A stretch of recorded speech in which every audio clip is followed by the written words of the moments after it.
All right, welcome everybody. Tonight is August 21st, 2024. This is the Upper Dublin School District Finance Committee meeting, and I will call this meeting to order. We have three members of the committee here, and we have one board member remotely. Titia Sherpier is connected online. We have one presentation tonight, capital project updates from ICS. Andy, do you have any introduction to that? Yeah, I'll just give a brief introduction and say we have had another busy summer, which we knew related to building planning, capital planning. So I thought it was appropriate to get us started back and have our team from ICS and CMTA to give us an update on how everything went this summer, where we're at. We've still got a couple things we're working on, and walk us through those big projects. So I'll introduce our team again. Thank you for being here tonight. You guys can get started. Thank you.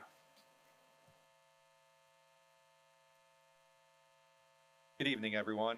With me tonight, first of all, Bill Slaughter from ICS. You've seen me here several times before. With me tonight, I have Tim Guider from ICS, Jen Leone from ICS, and Ed Dahl from CMTA.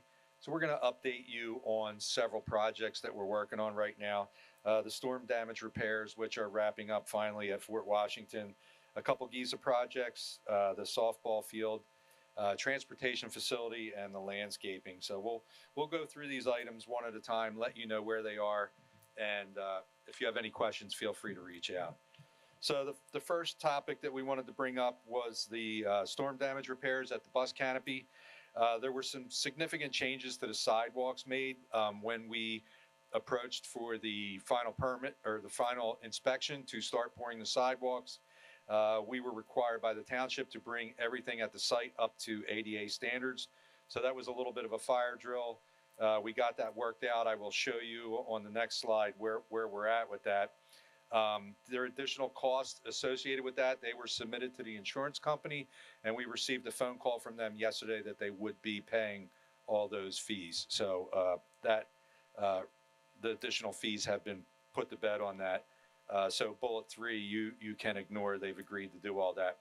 So based on that timeline, we anticipate all the upgrades that the township is requiring be done by the early October holiday, school holiday. So we're going to continue to work on that. Next slide, please. So this is kind of an eye chart. I apologize. So in the center there, that blue area, that was the area of the bus canopy that was originally part of the scope of the project. So that we are pouring on Friday and Monday to regain the entrance there. Across from that, you'll see some handicap parking spots that were relocated from plan right over to the left for some grading issues. You'll see an area in red immediately to the right of that blue area. That's the sidewalk past the flagpole up to the corner there. So that work will take place, as well as some handicap ramps across the drive where there are also 2 additional parking spots. So that would bring that building up to ADA access from the street to the building. So that's what the township's requesting. That's what we have done. Again, the proposals are into the insurance company, and they've agreed to pay that. It's just because of we're so far into August now that we're going to need some weekends and holidays to get the rest of that work done. But all the parking spots and the front entrance will be done for the start of school for the students to arrive. So next we're going to move over to the GISA. So I'm going to have Ed continue to talk about that. Thanks, Bill. Yes, I'll give some updates here on the GISA project. So starting with a couple projects that were really complete last year, projects. GISA project 1 was the Fort Washington geothermal renovation. So updates here are that the commissioning of the HVAC systems is now complete. And what that means is that we've had a full year, 4 seasons, both heating and cooling, to observe the equipment operate and make adjustments as needed, operating optimally. And that second line item, testing, adjusting, and balancing. So some of the adjustments we made were to the airflows of the equipment. So we just want to have those remeasured so that we can give Bob and his team accurate record documentation of the current operating status of that equipment. And just because line item 1 there says that the commissioning is complete, we're going to continue to monitor the spaces in the building as we move into the school year, as students and teachers return, to make sure that space conditions are being maintained and that the building truly is operating optimally as a whole and as a reseeding of the geothermal well field was complete last April, and that field is currently fenced off and with no use until. And recently, it looks like it's having some good grass growth. And then this next update applies to both Projects 1, which is the Fort Washington, and Project 2, which is the boiler upgrades at Thomas Fitzwater. And all closeout documents have been turned over to Bob and his team. Been into Project 3, so that's an active construction project at Thomas Fitzwater. So that project, phase 1 is substantially complete. So that green area 1, all equipment is installed and operational. All lights are installed, ceilings installed, and a new fire system as well. So final inspections, update there is that we indicated for today there was a delay in the fire doors that are going to separate areas 1 and 2. Those will be installed Friday, and we have a schedule for final inspection Friday afternoon, and then we'll shortly thereafter we'll get the temporary certificate. And then as a reminder, Area 1 and 2, it's a phased project, so Area 2 will be constructed next summer. So we will submit permit application for that work this fall in October. And then we intend to remove ceilings in the corridors only over spring break to help facilitate that abbreviated construction schedule for next summer. And the other piece of Project 3 was the Maple Glen controls upgrade. So that project, it's not an HVAC upgrade, no equipment replacements there. It's really just addressing the controls that control the HVAC equipment, so repairing any deficiencies that were observed, to really help extend the useful life of mechanical equipment and getting that building to operate as efficiently as possible and create some energy savings. So that building's been integrated to a consistent front end. So what that means is that Bob and his team can now view the equipment operating and space conditions as well. And then all controls deficiencies have been repaired. And for us moving forward, the efforts there is commissioning similar to Fort Washington. So as students return, and we have fall and heating and cooling seasons, we'll observe the equipment, making sure that it's operating correctly, space conditions are maintained, and that the building is operating optimally. And on this next slide, just a couple pictures that we have of Thomas Fitzwater. So on the upper left there is a classroom before, and then below that photo is a classroom after. So a couple of things you can notice is the unit ventilator that now sits in front of that exterior door on the left. That's the new piece of mechanical equipment. The space has new lights, new ceilings, new sprinkler protection as well. And then on the right, you can see a blow up of what that unit ventilator and new casework as well looks like along that perimeter wall.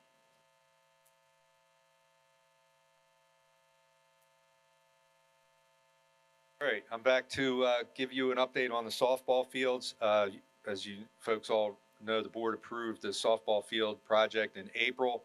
At that time, we submitted a request for waiver of land development since it was only a renovation of the softball field. However, the township asked that we go through the formal process of land development and did not take any of the permit applications that we submitted in May until that was through. So we did get on the July agenda. I'm sorry, the July agenda for the Planning Commission, who approved that, and then in the Board of Commissioners in August. So while we're a little bit behind, the only thing that's going to impact is the grass growth, and we've already had discussions with Architera, who is the architect, that we're going to take steps to make sure, even though we're planning later in the season, that we get substantial grass growth over the winter time. That is possible with blankets and some maintenance. So we're still on track to get done for the start of the 2025 season, which is in May. So the township has all the required paperwork to date. It's all been submitted for approval, including land development documents, permit applications, and any submittal material that they wish to review. So our project has been given approval as of yesterday to commence with everything except for the hard surface areas, which would be the ADA walkways and the dugouts and any of the flat work. They're still reviewing those items in submittals, and we should get approval in the next 2 to 3 weeks on that. So we'll start on that work as soon as we get that approval. But we are starting on laying out the infield. The posts are getting ready to go in for the outfield fence, foul poles, and the warning track areas. So we are going to be on track to get a big jump on that starting in September. Construction fence is up. So and I had already talked about the sodding and the other thing. So next gen is going, sorry. Bill, can you clarify one thing? I think you Sure. said the beginning of the softball season was May. I think the Sorry, beginning it's of March. March, correct? First week in March, Thank you. yes. No, we anticipate being done for then. So we have continued to order materials and have the materials stockpiled at Skepton's yard. So we did not stop, even though the process kind of hit a little pause button there. So the scoreboard's in, all the steel's in for that. A lot of the dugout materials are in, so we're just stockpiling them until we're ready to use them, and then we'll bring them to site. So yes, first week of March of next year, we'll be ready for softball. Okay, next Jen is going to give you an update on the transportation facility. Since I was last here in May, we have completed the schematic design package for the transportation facility, and we are currently progressing with the design development package. The schematic design estimate came in line with the original budget. Some of the highlights that came out of that phasing is the main key takeaway here is that we changed the two-way loop that went around the facility, maintenance facility, into a one-way drive. This helped us remove the retaining wall that runs parallel with the maintenance facility and the existing water retention bed. So that helps the project save a lot of money. We refined the office layouts to improve security at the front entry. Electrical vehicle infrastructure recommendations were received and reviewed by the district, and we are moving forward with future infrastructure for electrical vehicles and buses. And we resubmitted our applications for new gas and electric services based on the updated capacities for the facility. We are just a little bit further than halfway through the design development phase. This will be complete around the beginning of September. I continue to meet regularly with the district and with the design team. And additionally, we completed the traffic study and the geotechnical study, which was previously approved. So first is the traffic study, which is the next slide. Thank you. The traffic study was completed on April 9th. It was a school day during the school year. It was the times studied were the peak traffic times in and around the Fort Washington Elementary School area. And the key takeaway here is that all the intersections in this area will continue to operate at the same level of service that they currently do, meaning the addition of buses coming and going does not change the level of service at those peak times. However, with that said, Lock Ash in Fort Washington currently has a high level of service. So the district has decided on bus routes that avoid this intersection during times. I also want to point out that the study was coordinated with the township requirements, and the township will probably continue to review traffic in this area as part of their land development process. Geotechnical, please. So the geotechnical study helps inform the architect, the structural engineer, and the civil on how to design their footings and their foundations. It takes a look at the subsurface of the building site, looking at the different types of soils, the amount of bedrock, the type of rock that's there. And they do this by taking different probes and a number of test pits. So they determined that this site is appropriate for a building. There are soils, however, that will need to be removed and replaced with structural fill. There is some bedrock that will also need to be removed. And the stormwater management system will have to be designed to take these factors into consideration. Some other things that we've been doing this summer is we have submitted for the preliminary land development package. We've also submitted the application for zoning relief. We are in the middle of zoning hearing board meetings. We had one last month. There's another one coming up next week. So those are ongoing. Additionally, we had some ad alternates built into our scope to allow for flexibility at the time that bids come in. Two of these that we had during schematic design was the canopy for students at the parent drop-off line. And we also had a mezzanine in the maintenance facility that allowed for extra storage.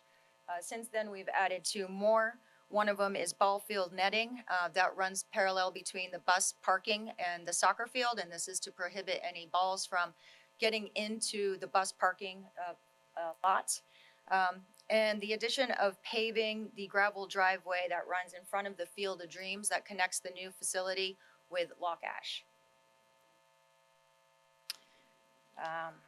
Landscaping and drainage. This was approved when I was last here. We have completed those design documents as well. We're in the middle of reviewing our estimates and preparing documents to put them out for bid.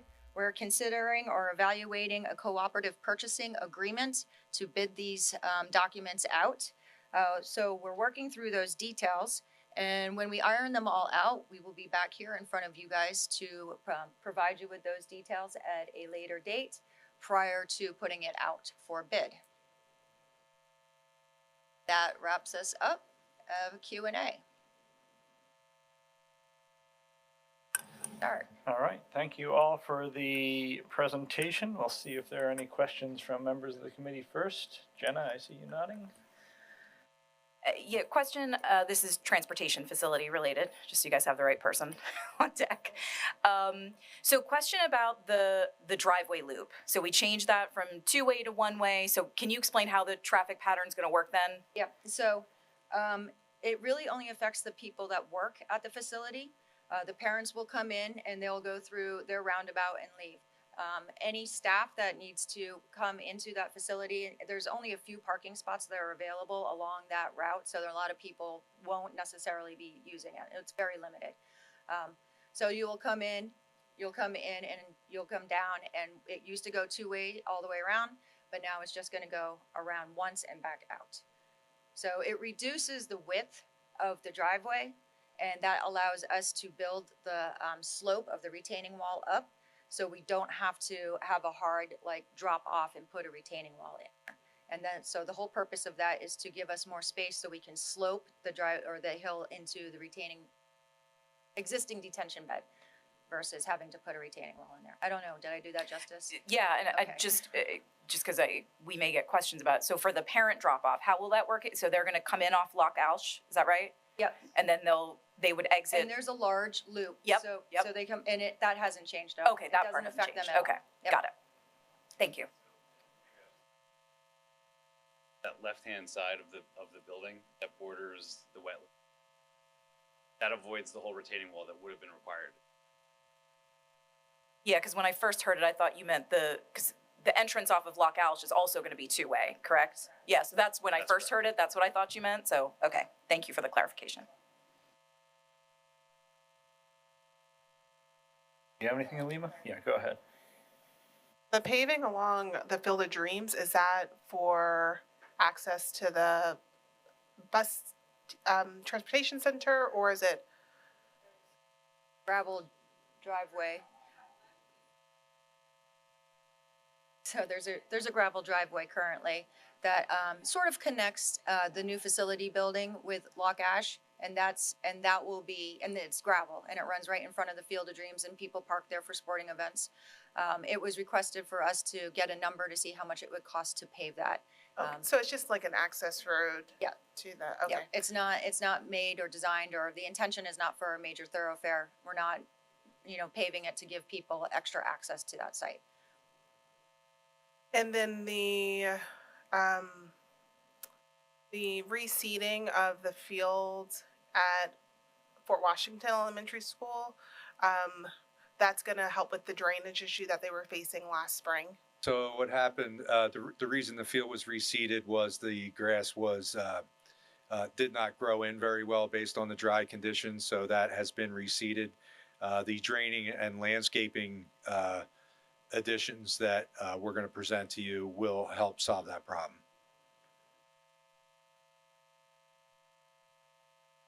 All right, I have a question on the Giza project. Will we have a report at some point, presumably after maybe a year or something, of what we have seen with energy savings from some baseline, say, presumably pre-COVID or something like that? Will we be able to compare? Yeah, that so data? we owe the district a year one M&V report. I have to check the dates, probably sometime in the fall, October or November time period, and that will be compared to a 2 or 3 year baseline that was agreed to in the contract. Okay, great. And we'll see that presumably as a report, not a presentation, I assume. We Yeah. present it as a report, and we can present on it as well. Yeah, all right, we'll see if it seems to warrant one at the time. I also have a question. So on the transportation center, so design development, I heard, expect to be complete in September. When do we expect the land development? I know it's not completely under our control, but when do we expect the land development process? So our original schedule had land development starting in June, and we did submit at the beginning of June for that. Right now, we have to get through the zoning hearing boards for that to continue. So it's not entirely clear when that will pick up again, but it will be pushed. Okay. The reason I'm asking is we had discussed, once we had enough information to present, doing some kind of, not at a board meeting, public presentation of all the information we had and what was going on at the transportation center with that project. And I'm wondering what other information we need back before we can do that. I mean, I guess one of the questions is we won't have dollars until we have bids.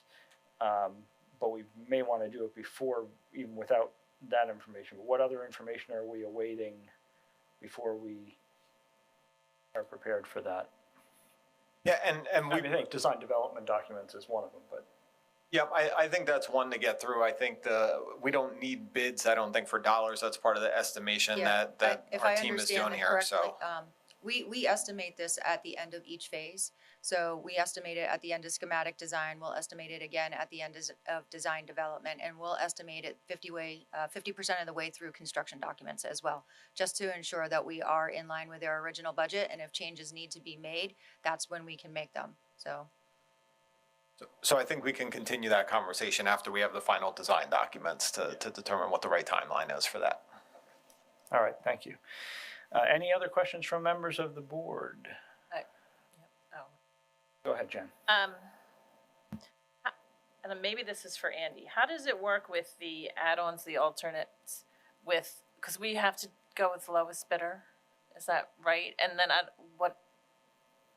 elaborate? Certainly. So it was similar to Sandy Run. I think that's our most recent experience with that. So the base bid lays out the way the documents are set up is you have a base bid and all of the base stuff is included in the base bid, and then the alternates are add-ons. So what you do is to award the lowest bidder, we start with the base bid and then we consider what other alternate items we do want to add on and approve. And then basically you have to add those on and then that becomes your lowest bidder. So if we choose no alternates, then it would be the base bid as your low bidder. If we would choose the base plus alternate one as an example, you would put those together, that's your lowest bidder. All right, thank you. John. Yeah, thank you. So this question is about the traffic study.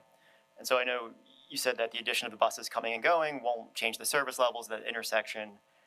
But it was also a one-day study, which I understand on the slide said that's the industry standard. And I'm just curious, can you say more about that? I mean, it was on a Tuesday. I'm curious, what's the level of confidence we should have that a Tuesday looks like a Thursday? So we went back and consulted with more than just traffic planning and design, and most of these all the consultants perform these studies on a single day. So we're confident that this is an appropriate standard. But we also did choose a school day during the school year so we could get representative counts of traffic in and around Fort Washington Elementary School area. And additionally, we did choose times of day in the morning, afternoon, and evening where the traffic is heaviest to conduct that analysis in the field. That answer, okay. All right, Beth. I had a few questions.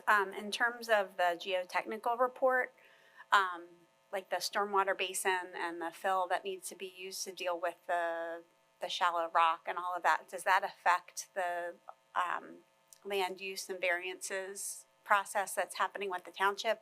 It won't affect any of those requests. We do have to take it into consideration in our design documents and make sure that it's clearly documented in our bids, communications out to the contractors that are bidding on the project. And that's the most important part of that piece of information for us. You also explained the phases of like finding out what the cost will be and that whole process. Do you expect those items to affect the cost as well? I do, and we'll see that in our estimate during the design development package. Yes. And then I was just curious, and maybe I should know this, but during construction, what are we expecting the access to Field of Dreams to look like? Like, will that be shut down for a while, or will that access be maintained? We'll be putting a site logistics plan together when we get closer to that, but right now you should still have access to Field of Dreams through the gravel paveway that is at the perpendicular to Lock Ash. And then lastly, there was mention of the traffic study and kind of noticing the very heavy traffic and issues around Lock Ash and Fort Washington. I've always wondered why there isn't a stop sign there, just as someone who travels through that area quite a lot. And I don't know, with the adding of the transportation facility, if that's something we should discuss with the township or. The township may actually want to have that discussion with you, so it's possible. Thank you. Welcome. Titia had something.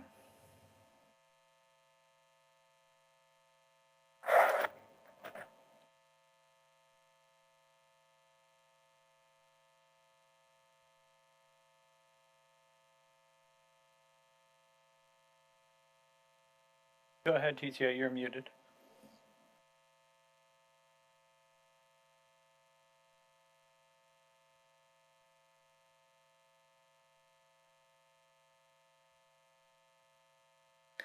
Titia, can you hear us? Hear us?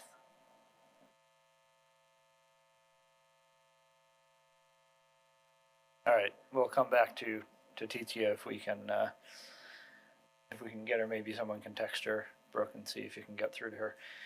Any other comments or questions from committee, board, administration, anything? All right, thank you all very much for the presentation. You're welcome.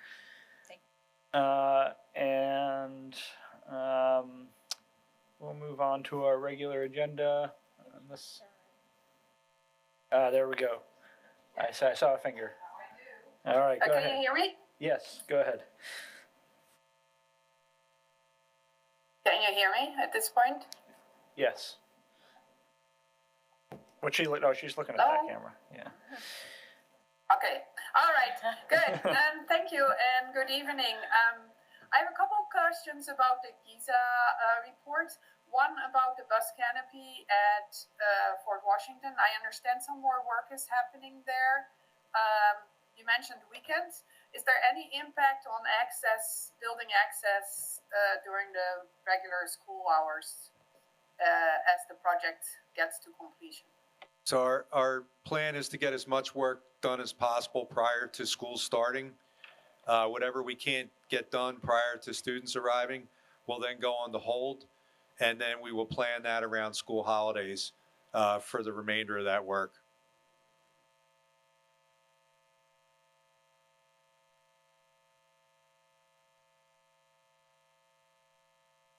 Did you not hear Bill's reply there, Titia? All right. Sorry, wow. Okay, I think I got another one. Good, thank you and good evening. I have a couple of questions about the report about the bus canopy and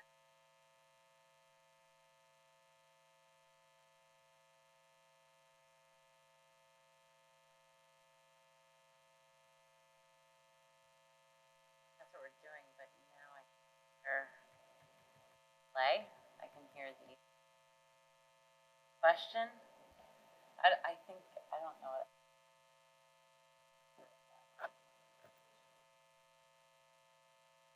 Yeah, and I did text her that.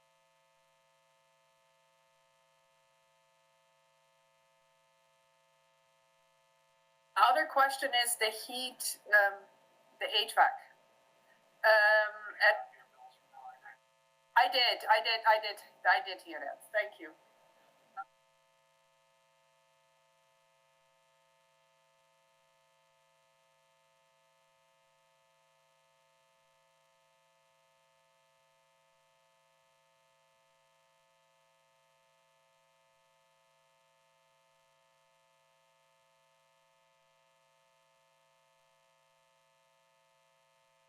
I think connectivity is really bad. Let's move on. All right, appreciate that. Thank you. Thank you all again. And we'll move on to our regular agenda, starting with announcements. Do we have any announcements this month? I do not have any announcements. All right, we do have minutes from our June 18th meeting. Members of the committee have had the opportunity to review those. Are we prepared to accept those minutes? Yes. Yes, okay, thank you. And moving on to our reports and recommendations, starting with Maple Glen roof replacement services. Bob. Yes, one of the capital projects that we have for the 25-26 fiscal year is the replacement of the shingled portion of Maple Glen's roof. We did the gymnasium last summer. This summer we have the year off, and next summer we plan to replace the entire remaining roof portion over the rest of the building. So Michael Johnson has been working with an architect, has been working with us on several projects, including GISA project and Transportation Center. He's done a great job on our roofing project. So we have a proposal from Michael to actually do the construction design, go through, study the building, come up with a design for the roof, put the construction documents together, and also be part of the project management of this, providing bid reviews, submittal reviews, and actual on-site inspections. So this would, the work that the design we're looking to start very quickly, because we like to have a package out around December. We want to be in front of everybody else that is bidding roof projects to get the good contractors to bid this. This is something we want a good contractor for, and getting out early will help us ensure that. So Michael's lump sum basic services is $30,500, and that includes the study, design, and all construction management phases of the project. All right, thanks. Comments or questions from the committee? This is, Bob, the portion of the roof that's asphalt shingle, is that right? That is correct, yes. And there's a possibility that his recommendation will be to do something other than asphalt shingles, or do we know that yet? No, we don't know that yet. Through preliminary conversations, it most likely will be shingles. Yes, the metal is nice, but on a project this size, the cost would be extremely high compared to those shingles. Okay. All right, any other comments or questions from the board? All right, so we'll move this one ahead? Yes, all right. We have a change order for SRMS. Yeah, so we are diligently working to try and get all of our contracts closed out for the Sandy Run project. So what you have before you tonight is a change order number 20 for our general contractor. I expect this to be the last change order on this project, so we can start closing this out. So this change order will add $5,647.91 to the total cost of the project, and that's coming from two areas. One is a reduction of the remaining allowances that were on the contract, so that's a little over $37,000, and then there's an add of $43,340 for a requirement that was in the original land development agreement with the township. So that agreement included a requirement to video the site storm sewers and have a registered professional engineer certify that the storm sewers were constructed in accordance with the site plans. When the original contracts were put together, as we understand it, since that was such a unique item, it was an oversight in our construction manager's creation of the original documents, and it was uncovered in sort of the final site inspections by the township engineer that came out to do the inspections. They are requiring us to do this as per the original land development agreement. So we are looking to approve that change order tonight for the general contractor. When that is completed, the only outstanding items on the project at this point would be items, the softball field netting, which is coming shortly, the baseball field drainage, which is item C that we have on the agenda for tonight, and then a discussion around the auditorium sound system improvement, which is item D tonight. The other thing I will mention is when all of those items are complete, the estimated ending balance in our bond proceeds from that project would be about $1.2 million.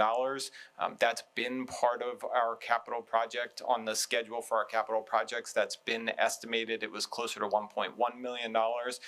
So we are then recommending the remainder of those funds, because we do have a requirement to spend them on capital projects, and we have confirmed with our bond counsel that this is an eligible use of the funds, would then be utilized towards the Thomas Fitzwater Elementary School renovation project on applications we get this summer. So that's where we're at, and the recommendation would be to approve this change order this evening. All right, comments or questions? Let's start specifically on the change order, if anyone has any. No? Okay, how about any of the other stuff that Andy covered? There, I mean, we'll get to the next couple of items, but, you know, the use of the bond funds and stuff was not actually part of this item. Okay, so we'll approve this one, move this one forward? Yes. Yes, okay, thanks. So let's move on to the baseball field. Yes, last spring when we were preparing the fields for the season, we found a lot of washout area in the infield of the baseball field that we were not happy with. We brought the architect, the landscape architect, civil engineer back to the site and reviewed what was happening. We found there was more water runoff than anticipated from the asphalt pathway and the emergency access road, and it was directed towards the baseball field. So the plan is to keep that from causing washout during heavy rainstorms to the infield, is to put an under drain along the edge of the baseball field. Basically, it's some stone on top, perforated pipe, and it's going to redirect the water into the stormwater management system. So it'll take the surface water and just drain it out before it gets to the baseball field. We reached out to 3 of our local contractors that we do a lot of work with, and SVAC from Orland came back with the lowest price of $12,430 to install the under drain system. All right, comments or questions? Jen? Just when is that gonna happen? Is it gonna interfere with baseball season or anything? No, this is a job we could do early this fall, would not interfere with the baseball season. It's a very narrow excavation. It's only about 1.5 feet wide, so it'll be very contained. It's happening at a good time because any extra seeding that we need to do, this will be occurring right around when we're putting the seed down for the fall to get the late fall and establishment of the grass, and then in spring it'll be really popping up, growing well. Anyone else? All right, we'll move that forward. Okay, thank you, and we'll move on to the auditorium sound system. Yeah, after having users actually using the auditorium for other items other than school, it was noticed during school plays, but other organizations that use it, different conferences, music that we've had in the auditorium, we found there's some dead spots in Sandy Run Auditorium, particularly towards the center. The sound quality was really not robust, and there was some strange, I guess you would say, reverberations, echoes in that center. So we contacted Starlight. Starlight's been a partner of ours for years on lighting and audio projects within our buildings. And they came out did a free evaluation. And one of the things we discovered is the speaker arrays, the 2 large speakers that sit above the stage and blare out to the auditorium. They are the correct speakers. They have the proper angles, but the way they are mounted, they hang by chains, and it really doesn't give good direction for the speakers. They're more hanging and not facing the way they should be. Kind of gravity's just telling them where to go. So Starlight came back with a proposal to put a bracket system on the speakers that will aim the speakers to where they should be aimed and in a firm spot, so they're not going to move. And then retune the sound system. Doing that, so labor and materials included, everything was $10,996 to perform this work. And that will improve the quality of the sound, especially in the center section of the auditorium. Okay, comments or questions? Go ahead. About the sound system, do we have someone that knows how to work the sound system professionally at Sandy Run, or is it per program? We do have operators. We have, using a lot of the operators that we have for the high school. What we do, we've had somebody at the high school who's really been our operator since the opening of the high school. We know retirement is near for him, so we've been working with other individuals that come in. They understand our systems. They are professional operators. Some of the outside groups, we do require them to hire somebody who we know knows how to operate the system. So the person we have for the high school has been doing it at the middle school, but we have other people now on the list that are familiar with our systems, have gone through training of our systems, and know how to operate. So I will agree that this is absolutely necessary. We had one board meeting in there where we were sitting in the front in the pit area, the sound was pretty much unusable. And which would make it really unusable for a musical director of a musical or something like that sitting in the pit. And so I'm complete support of this. I'm hopeful that this is enough, but this agreement doesn't include if we end up needing sound deadening off the back wall or anything like that. This doesn't include that, right? They believe they can handle a lot of that with the tuning, and when they do their final tuning, it is possible they would have further recommendations, maybe some acoustical material, some absorption material on the walls. And the way the speakers are found, we actually found there was more echoing from the pockets on either side of the stage where the stairs are on either side of the stage. It was a strange corner and sound was bouncing around and coming out there. So redirecting the speaker should also help that. Okay. All right, anyone else? All right, so we'll move that forward? Yes. Yes, thank you. Moving on to disposal of excess, obsolete, non-repairable equipment, which includes some buses, some uniforms, and there was a third item that I'm drawing a blank on. Anything to say about that? Nothing unique. The buses will be disposed of via auction, similar to what we've done before. So those are large. Those are the replacement. We received the replacements from the buses we ordered in December just recently. So that's why those are being disposed at this point. Yeah, and window air conditioners with the other one. I couldn't remember. Any comments or questions? All right, we'll move that forward. Yes. All right, thank you. Monthly financial reports. Yes, not much to cover at this point of the year. So we've just closed July, so we're only a month into the year, and the summer months are fairly quiet from an expense standpoint. So just to note, there's two financials here this month. One is from June, and the other is from July. So June at this point, I will note, still remains estimates. Again, this is as of the end of July, July 31st. We are still doing work through August to prepare for our audit, which will occur in September. So again, we believe we've got just about everything captured here, but there could still be minor adjustments. We will bring back to a future meeting if there's any significant changes to our estimates. But again, at this point, we feel like they're good estimates. The only thing I will note that is at the June finance meeting, we were estimating a surplus of about 7.2 million. The report tonight that estimates June 30 shows 7.55 million, so slightly increased from the last estimate. But again, we'll continue to work through that. And then if there's no significant changes, we would bring back, we would look similar to last year to bring back a recommendation in November with the final audited numbers for that final recommendation for the transfer to the capital reserve. All right, thanks. Comments or questions? Okay, thank you. We'll move that forward. Yes. Okay, thank you. We have the services agreement for the Inflation Reduction Act pay submission. Yeah, so if you remember back to the June presentation of our final budget for the 24-25 year, one of the only adjustments we talked about that we made from the proposed final to the final was the addition of $65,000 on both the expense and revenue side, which we were looking into utilizing for a services agreement related to a submission for the Inflation Reduction Act.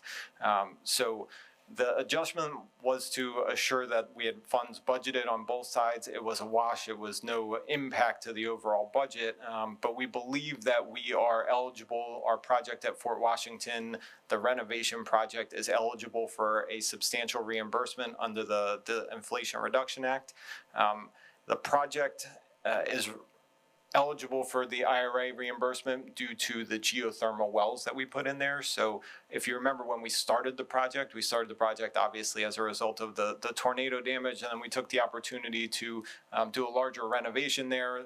The board made a important decision to move forward with geothermal wells, and unbeknownst to us, the IRA was in the works, and our project became eligible for reimbursement because of that. So we certainly didn't plan it that way, but it seems to have worked out in our favor. So we've been doing a lot of work, talking to a lot of folks to understand the IRA, what's eligible, what the process looks like to make this submission. There's not a ton of accounting firms out there that are doing this work yet, so we've really been trying to make a lot of good connections.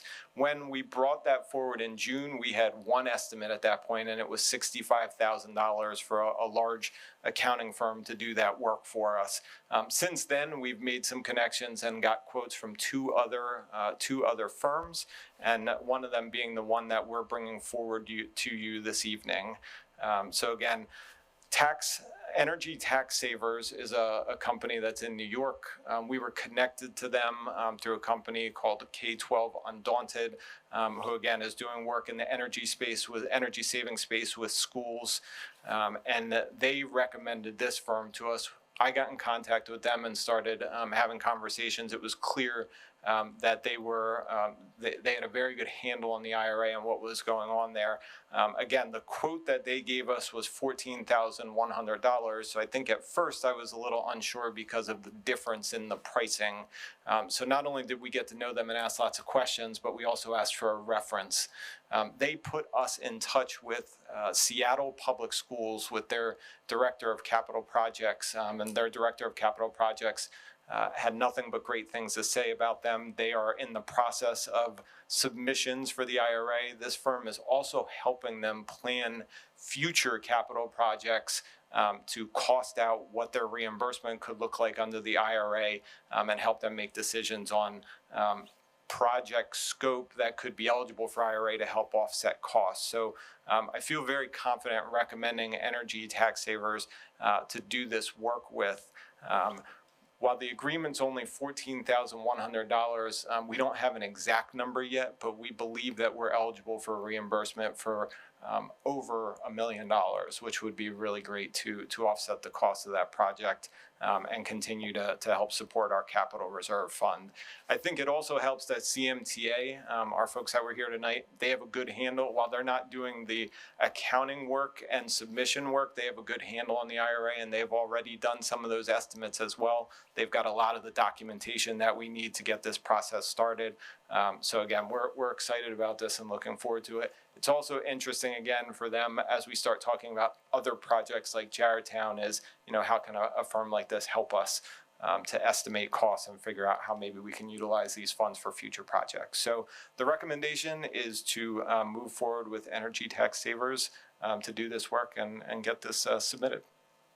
So just to clarify, the agreement is for $14,100, which is a flat fee, not contingent on in any way on however much we might be eligible for in the end. That is correct. It is a fixed fee. It is no percentage basis. Part of their fixed fee is based on a small percentage, but yes, there will be no change to this fee, regardless of how much we get back. All right. Any other comments or questions? All right, we'll move that one forward. Yes. All right, thank you. Glad to have someone like that in the loop, and hopefully that'll play out for future projects as well. We have an independent contractor agreement with Assist Services. Mr. Robbins is here tonight. He'll cover that. Thanks for being here, Chris.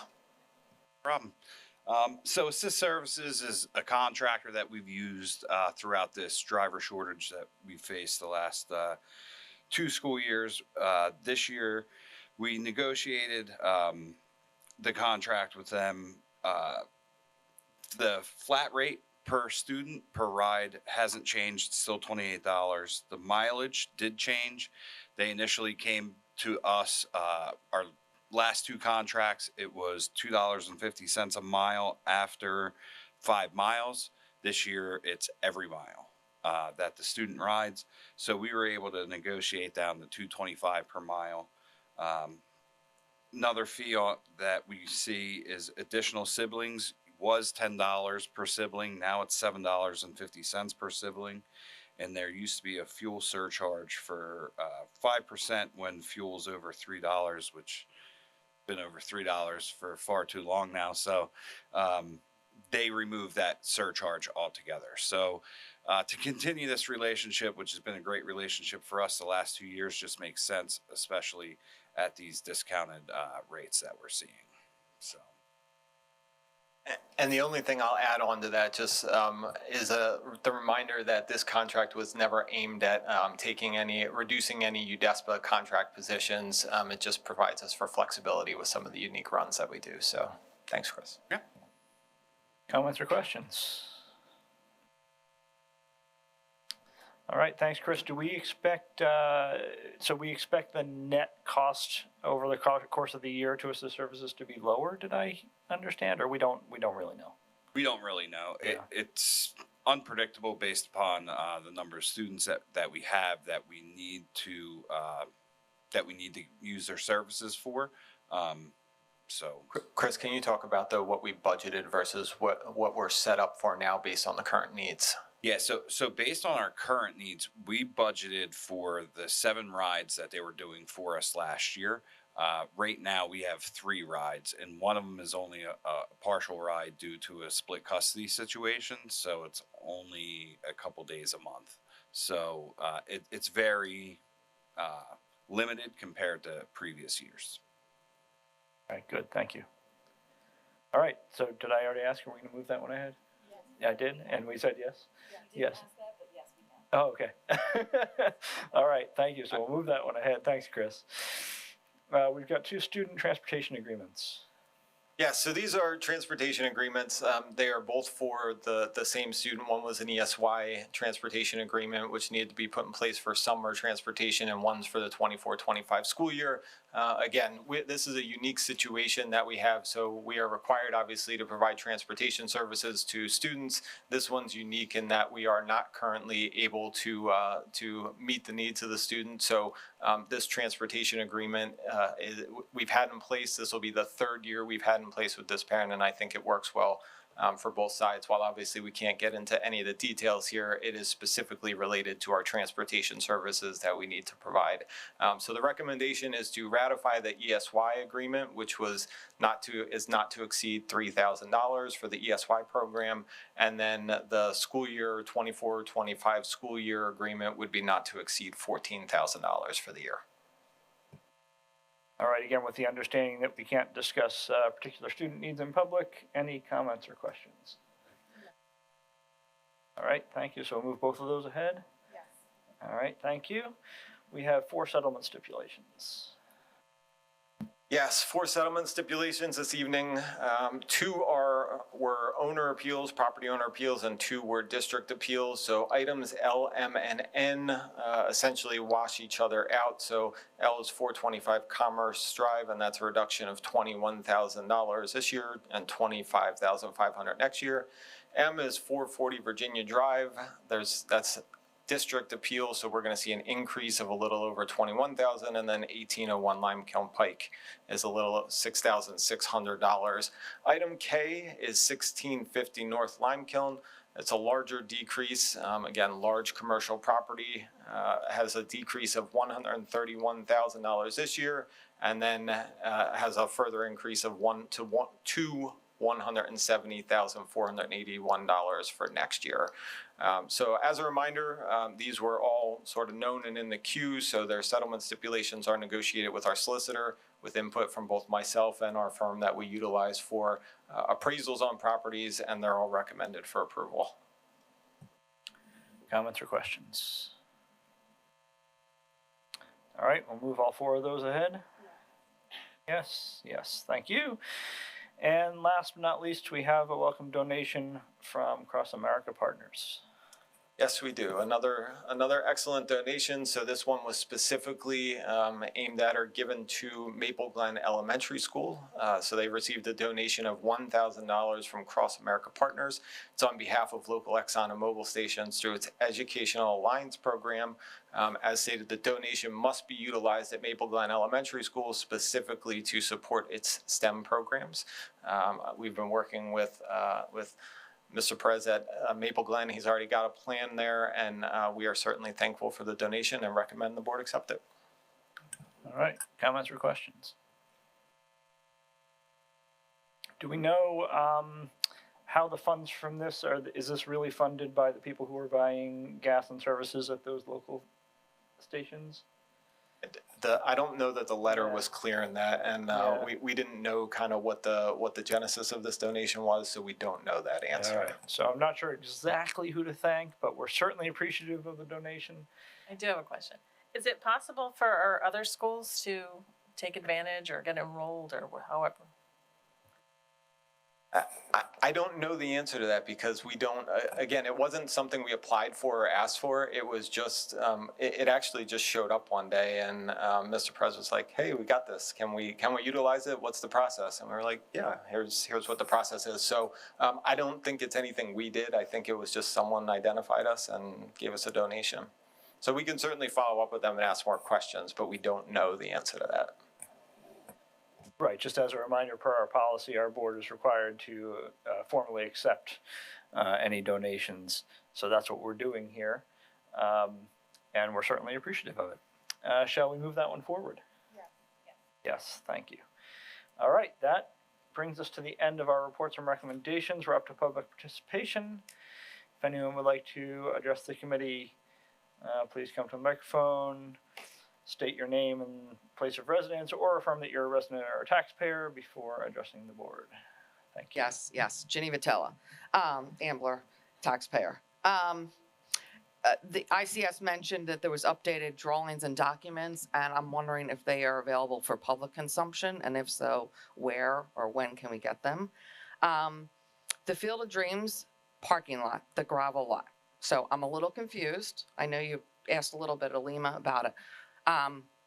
So it is paved, that driveway from Wacash almost to the baseball field, closest to beyond the batting cages, is paved. It's paved on the little parking area by the snack stand and the bathrooms. It is not paved where people park along Field of Dreams heading towards 309, which gets filled up. That's gravel and grass, which is going to be bus parking.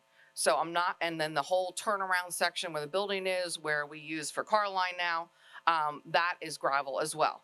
So I'm confused about what part is the add-on for the paving, because it seems like that whole area is going to be paved or should be paved. I don't understand why it wouldn't be, because the paving's awful, but that's there anyway, and for parking buses on it anyway. So I'm confused about that, and even listening to it a couple times, it still doesn't make sense to me, and I know the property fairly well. I agree, John. April 9th, one day, a Tuesday, to do a traffic study is a joke to me. I think that anybody that lives on Fort Washington Avenue, Highland Avenue, or Wacash would disagree that this is not a problem to add 50 employees and 50 buses going back and forth. They mentioned morning, afternoon, and evening, but they didn't mention the time frames. I would like to know that. Also, was Tuesday a sunny day? Because Fort Washington Elementary School, of all the schools, I will argue, of the 493 students that go there, probably have the most walkers. And on a rainy day, all those walkers become cars. So it was interesting to me to have one day that isn't that way. And again, adding any more traffic to that area is a lot to those of us that live around that area. The draining field that has the geothermal system at Fort Washington Elementary School, I've been bringing up for years and years and years. Water runs off that parking lot. It comes out of a pipe. It goes into what was a baseball field there that's unused, or softball field. I don't even know. It's been unusable forever. It goes across that field and it goes into the wetlands that is behind Fort Washington Elementary School. and it's like a stream.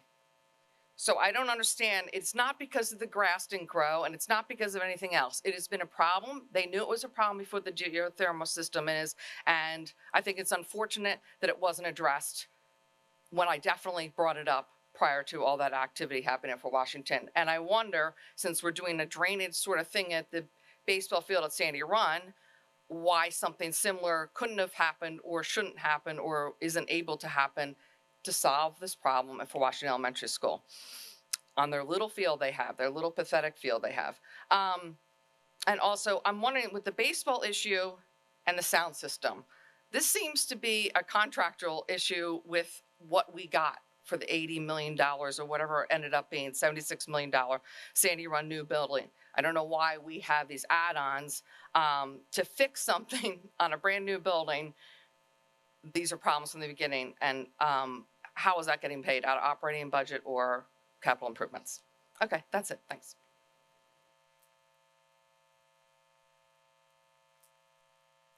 Okay, seeing nobody else, we'll close public participation. I'll say there were no submissions through the online form, right? Yep. And we'll see if there are any responses, starting with the administration or Dr. Smith. I can certainly address a couple of the items brought up. So the parking, the paving that we're talking about here, and again,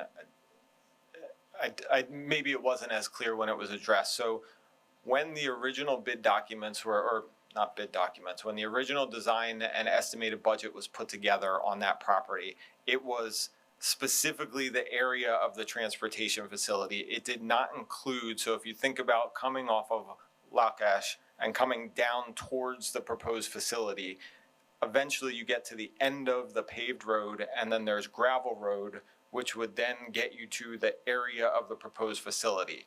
The gap between where the gravel starts and where the facility area would be was a space that was not originally considered in the original estimate. So we obviously need to add that in. We wouldn't leave one 50-foot stretch or 100-foot stretch of road unpaved there. So I think that's the area that we're talking about. It's not the parking area or anything like that. The traffic study timeframes are in the report specifically, so I don't have the page number off the top of my head or the times, but that's all documented out in the traffic study itself. There's a whole page dedicated to that. The drainage is part of the landscaping project that we've been talking about. So part of the presentation that our team at ICS gave tonight was bringing back, hopefully in very short order, our design for the larger landscaping project that is separate from the transportation facility that we've been discussing. So that'll include not only landscaping, but drainage. So we have talked about that previously. And then the Sandy Run work would come out of the remaining bond proceeds. All right, I'll just also try to clarify the gravel portion. As you're coming from Loch Alsh, with the softball field on your left, the paving goes up to the parking lot entrance for the Field of Dreams, which is on your right. But if you continue straight past the parking lot entrance, it's gravel. And so that next 50 or 100 feet or whatever up to the gravel lot was not originally part of the scope, because it wasn't part of the area that we were considering for the transportation center. But that would be part of the driveway for the parent drop-off, for the new parent drop-off, and so I agree that it's important to include that.